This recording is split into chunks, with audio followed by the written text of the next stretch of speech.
আমার বাড়ির সামনে যে বড় গাছটা দেখছো না, এই গাছটাতে কত রকমের যে পাখির বাসা রয়েছে বন্ধুরা, কি বলবো। যখনই আমি জানলার সামনে এসে দাঁড়াই না, তখনই পাখির কিচিরমিচির আওয়াজ শুনতে পাই। আর সবচেয়ে স্পষ্ট কখন শুনতে পাই বলো তো, যখন একদম আর্লি মর্নিংয়ে আমি জানলাটা খুলে এখানটায় এসে দাঁড়াই, তখন একদম স্পষ্ট পাখির আওয়াজ শুনতে পাই। আর আমার কী যে ভালো লাগে কি বলবো। ছোটোবেলা থেকেই না যখনই আমি পাখির আওয়াজ শুনতে পেতাম, কান খাড়া করে শুনতাম, আর আমার ভীষণ ভালো লাগতো। আর দেখো, কথা বলতে বলতে কিন্তু আমার বাসি রান্নাঘরটা পরিষ্কার করা হয়ে গেল। আর এই যে দেখো, মেয়ের দুধটা মানে আগের দিনে একটু দুধ বেঁচেছিল, সেই দুধটা আমি বার করে রেখে দিলাম। ফ্রিজ থেকে নামিয়েই আমি কখনো ডাইরেক্ট কোনো জিনিস গরম করি না, আগে নর্মাল টেম্পারেচারে আমি জিনিসটাকে আনি, তারপরে কিন্তু আমি প্রিহিট করি। তো চলো বন্ধুরা, আগে সব ঘরের জানলা দরজাগুলো খুলে দিই, তারপরে ধীরে সুস্থে সব কাজ শুরু করব। কদিন ধরে তো তোমরা দেখতেই পাচ্ছ যে সকালবেলা ঘুম থেকে উঠেই দেখছি বৃষ্টি পড়ছে। এর ফলে কি হয় বলো তো, আমার তো এই জানলাগুলো খুলতে পারি না, আর জানলাগুলো কদিন ধরে একদমই পরিষ্কার করতে পারছি না। তো আজকে বেশ আকাশটা পরিষ্কার দেখেই আমি একদম জানলাগুলো, 3খানা জানলাই কিন্তু বড় বড়, আজকে আমি পরিষ্কার করে নিয়েছি। আর এখন কদিন দেখছি মেয়েটাকে আমাকে ডাকতেই হচ্ছে না, নিজে থেকেই উঠে যাচ্ছে। ওই যে পড়ার প্রেশার পড়েছে না, আবার তো পরীক্ষা শুরু হয়ে যাবে 80 মার্কসে, ওই জন্য দেখছি নিজেই খুব সকালবেলা দেখো উঠে গেছে। দেখেছো তো, এখন আমাকে ডাকতে হচ্ছে না, বেডরুমটা পুরো ফাঁকা, ও কিন্তু স্টাডি রুমে গিয়ে পড়তে চলে গেছে। আর ততক্ষণ আমি খুব তাড়াতাড়ি হাত চালিয়ে বেডরুমের কাজটা কমপ্লিট করে নিচ্ছি, কারণ ও এসে আবার বেডরুমে পড়তে বসবে, তখন আমায় গিয়ে আবার স্টাডি রুমটা ঝাড়তে হবে। আর আজকে ভাবছি এই র্যাক দুটো একটু ডিপ ক্লিন করবো, জানো তো, কেন অনেক দিন হয়েছে এটা করাই হয় না। আসলে সময়ের অভাবে না এই এত কিছু পরিষ্কার করে উঠতে পারি না। তবে যেদিন খুব তাড়াতাড়ি উঠে যাই, তার মনে হয় যে না আজকে মোটামুটি আমি কমপ্লিট করে দিতে পারবো, সেই দিনই না এই জিনিসগুলোকে নামাই। কারণ খুব ধীরে সুস্থে কিন্তু এই কাজগুলো করতে হয়, যেহেতু খুব সূক্ষ্ম জিনিস, হাত থেকে পড়লেই ভেঙে যাবে। আর আমার এগুলো খুব শখের, জানো তো বন্ধুরা, অনেক কষ্ট করে একটু একটু করে টাকা জমিয়ে কিন্তু আমি এই শোপিসগুলো কিনি। তো চলো বন্ধুরা, আমার এখানে দেখো মোটামুটি ক্লিন করা হয়ে গেছে। আর কেমন লাগছে অবশ্যই কিন্তু কমেন্ট করে বলো। টিঙ্কু ভট্টাচার্য নামে আমার এক সাবস্ক্রাইবার বন্ধু আমায় কমেন্ট করে জানিয়েছিল যে শর্মিষ্ঠা, তোমার ব্লগ দেখে অনেক কিছু শেখার আছে, ভেরি ভেরি গুড গার্ল। তো বিশ্বাস করো, তোমরা যখন এই রকম কমেন্টগুলো আমায় করো না, তখন আমার মনে হয় একদম নিজের কোনো মানুষ আমায় কোনো কথা বলছে। এত তাড়াতাড়ি তোমরা আমাকে আপন করে নিয়েছো। মামাই হয়ে গেছে, যাও বেডরুমে চলে যাও, আমি এই ঘরটা ছেড়ে নিই, ক্লিন করে নিই। নাক চুলকাচ্ছে, তা আমার ঠান্ডা লাগবে, নাও খাও, বৃষ্টিতে ভেজো, বাবা বলেছে বৃষ্টিতে ভেজো, আইসক্রিম খাও, সামনে পরীক্ষা। যা যা যা, নাক চুলকাচ্ছে, আমার ঠান্ডা লাগবেই লাগবে, যা চলে যা। সব কিছু নিয়েছি সেখানে, আর কিছু নেই তো।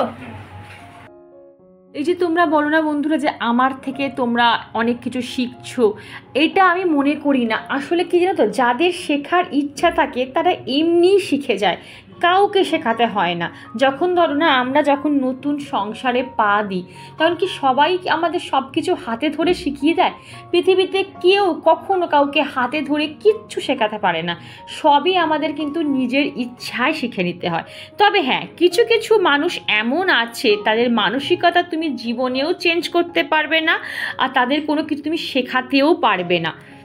অন্বেষা, তুমি আমায় কমেন্ট করে বলেছো, আমার মনে হয় তুমি আমার থেকে হয়তো ছোটোই হবে, তো বলেছো হাউসওয়াইফরা যা কাজ করে সেটা টাকা দিলে একজন কাজের লোকও করে দেবে, ঠিক আছে? তারপর তুমি দুটো স্মাইলি ইমোজি দিয়েছো। সত্যি আমি তোমার কমেন্ট পেয়ে আজকে কি বলবো, আমি নিজেই ভাষা খুঁজে পাচ্ছি না। তুমি যে কমেন্টটা আমায় করেছো, সেটা কি একটু ভেবে চিন্তে করেছো ডিয়ার? একটা মেয়ে যে আর একটা মেয়ের কোনো দিনও কোনো কাজে অ্যাপ্রিসিয়েট করতে পারে না, যে ভালো বলতে পারে না, তার প্রুভমেন্ট তুমি তোমার কমেন্টের মধ্যেই দিয়ে দিয়েছো। তুমি তোমার কমেন্টটা করে আমাদের মতন হাউসওয়াইফকে ছোটো করনি, করেছো কিন্তু নিজের মানসিকতাকে ছোট। আজকে টাকা দিয়ে যদি সংসারের সব কাজ হয়ে যেত, তাহলে সবাই একটা করে কাজের লোক রেখে দিত, আর হাউসওয়াইফরা কিন্তু পায়ের ওপর পা তুলে শুধু সারাদিন খেত আর মোবাইল ঘাঁটতো, টিভি দেখতো, তাই না?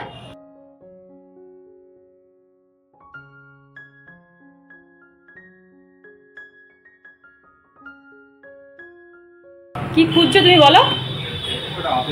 হ্যাঁ ওই বাক্সের মধ্যে আছে, পেয়েছো? আনারসটা হাফ কেটে রাখবে। হ্যাঁ তাহলে ওটা খেয়ে নেবে। আনারস খাবে এখন? এখন না, একটা সময়। ঠিক আছে। এই গাছটা আমার একটুখানি কাটিং করে দিও না মা। হ্যাঁ ফেলে দিতে হবে গাছটা। হ্যাঁ এবারে কেটে দিও না গাছটাকে, কেটে দিলে তাহলে নোংরা হবে না এখানে পাতাগুলো। হ্যাঁ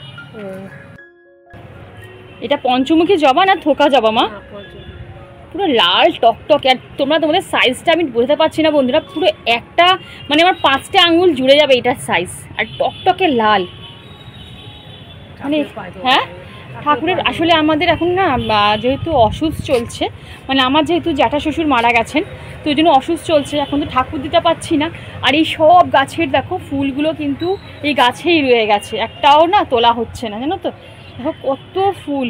এবার কাউকে ডেকে যে দেবো সেটাও পাচ্ছি না, কারণ অনেকে অসুখ বাড়ি থেকে। হ্যাঁ সাদা জবাটা ভোর, দেখো সাদা জবাটা দেখাই তোমাদের, দেখো দেখো কত সাদা জবা ফুটেছে দেখো। ও আমার একটা বন্ধু বলেছিল যে ভার্মি কম্পোস্ট কিভাবে দিতে হয়, আচ্ছা বলে দিই তোমাদের। আর গাছের যত্ন আমি কিন্তু এখন বলতে পারবো না, কারণ বর্ষাকালে এখন আমি কোনো গাছের যত্ন করতে পারছি না। প্রত্যেকটা দিনই ইভিনিংয়ে বৃষ্টি হচ্ছে, তার জন্য আমি কোনো কীটনাশক বা কোনো ফাঙ্গিসাইড কিন্তু আমি স্প্রে করতে পারছি না। তো তোমাদের দেখাবো কি করে বলো, একটু বৃষ্টিটা ধরুক তারপরে তোমাদের আমি দেখিয়ে দেবো যে কীভাবে কীটনাশক, কীভাবে ফাঙ্গিসাইড দিতে হয়, কীভাবে সার প্রয়োগ করতে হয়, সব দেখিয়ে দেবো, ঠিক আছে? শুধু আমার চ্যানেলটা তোমরা মানে চোখ রাখবে, যেদিন খুশি আমি সেদিনকে তোমাদের দেখিয়ে দিতে পারি। আচ্ছা ভার্মি কম্পোস্ট কীভাবে দেবে? ভুল করে এখন কোনো কম্পোস্ট কিচ্ছু দিতে হবে না, কারণ বর্ষার জল হচ্ছে গাছের কিন্তু খাবার, ঠিক আছে? ওরা কিন্তু বর্ষার জলে ভীষণ গাছ বেড়ে ওঠে, তবে বেশি অতিরিক্ত বর্ষণে গাছের গোড়া পচে যেতে পারে। গাছের গোড়ায় যেন জল না যাবে, ঠিক আছে? সবসময় দেখবে গাছের গোড়া যেন শুকনো থাকে, এরকম শুকনো থাকে। গাছের গোড়ায় জল জমলেই সেই জলটা ফেলে দেবে, নাহলে কিন্তু গাছ মরে যাবে। মা এই গাছটা হেলে গেছে, এটাও ঠিক করে দেবে তো? দেখাচ্ছি তো, মা বলছে এই একটা একটা করে দেখাচ্ছি তো। হ্যাঁ ভার্মি কম্পোস্ট কী করতে হয়, এই যে ধরো গাছের গোড়াটা, ঠিক আছে? আমি যখন তারা বড়ো গাছ দেখাই, এইটা ধরো দেখাচ্ছি, এই তো গাছ, এর গোড়াটাকে ভালো করে খুঁচিয়ে দিতে হবে, মাটিটাকে খুঁচিয়ে দিয়ে তারপরে 1 মুঠো ভার্মি কম্পোস্ট তোমরা ধার দিয়ে দিতে পারো। ভীষণ ভালো কাজ দেয় ভার্মি কম্পোস্ট, তবে অবশ্যই অবশ্যই নকল হইতে সাবধান। অনেক রকম নকল ভার্মি কম্পোস্টও কিন্তু কিনতে পাওয়া যায়, যেগুলো দিলে কিন্তু গাছের কিচ্ছু যায় মানে ভালো হয় না।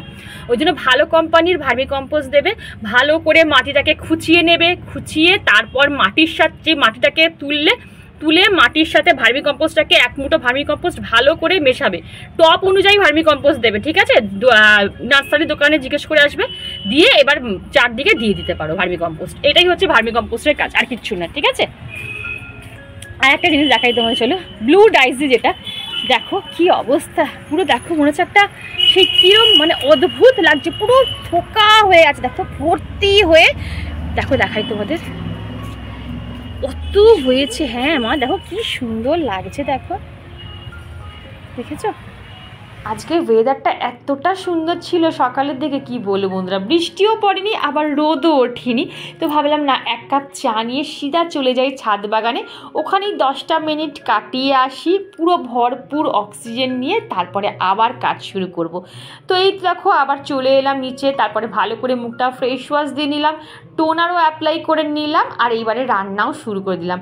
আমি কিন্তু রূপচর্চার রান্না করতে করতে, সংসারের কাজ করতে করতেও করে নিই, এটা কোনো এক্সকিউজ না যে আমি সংসারের কাজ করছি বলে আমি আমার নিজের জন্য 10টা মিনিট বার করতে পারবো না।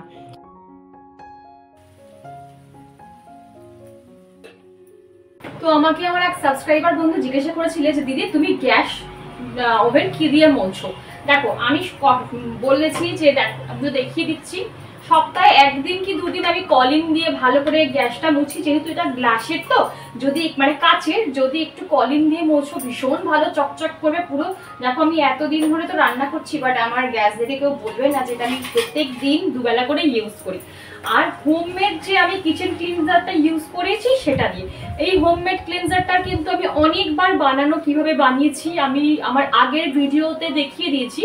তুমি যদি না খুঁজে পাও বা জানতে চাও আমাকে বলো, আমি নেক্সট ব্লগে তোমাকে বলে দেবো কিভাবে বানাই, কারণ আজকের ব্লগে আমি এটা বলতে পারবো না, তাহলে ব্লগটা বেশি বড় হয়ে যাবে। নেক্সট ব্লগে আমি নিশ্চয়ই বলে দেবো, ঠিক আছে? আমি এটাকে জাস্ট স্প্রে করি, প্রথমে আমি ভালো করে আগে একটু ভালো করে ন্যাকড়া দিয়ে মুছে নিই, তারপর একটুখানি স্প্রে করি, আচ্ছা স্প্রেটা না খারাপ হয়ে গেছে, কোনো অসুবিধা নেই, জাস্ট একটু দিয়ে দেবো। বাট ভীষণ ভালো, ভীষণ ভালো, তেল চিটে কোনো রকম কিচ্ছু হয় না, এত ভালো। নিয়ে এবার টাওয়াল করে একটু ভালো করে মুছে দেবে, পুরো চকচক করবে, দেখবে। আমি তোমাদের সামনে থেকে দেখাবো। এই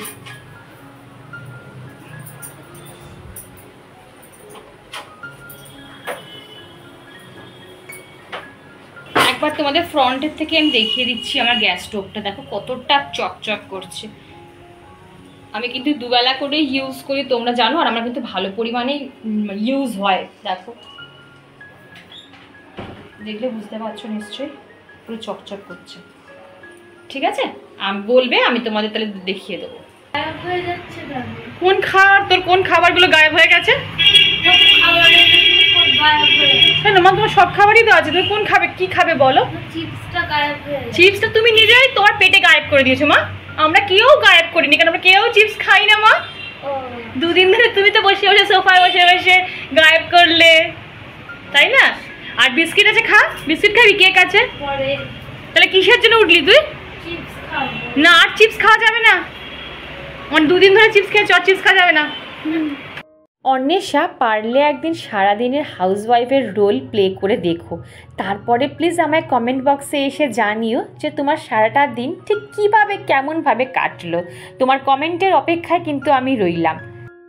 চট করে কয়েকটা সাবস্ক্রাইবার বন্ধুর নাম বলে দিই, এইগুলো কিন্তু বলছি আগের ব্লগের সাবস্ক্রাইবার বন্ধুর নাম: Tinku Bhattacharya, Tithi Majumdar, Bithika, Soma Banerjee, Munmun lifestyle blog, Sharmila's daily life, Gautam Barma, Shiuli Sharma, Jharna, Krishna Kundu, Nirupama Ghosh, Farida Molla, Paramita Majumdar, Malabika, Brishti lifestyle, Prapti, Rupa, Shampa kitchen blog, Zinia, Sucheta Bhattacharya, Piu পান্ডা।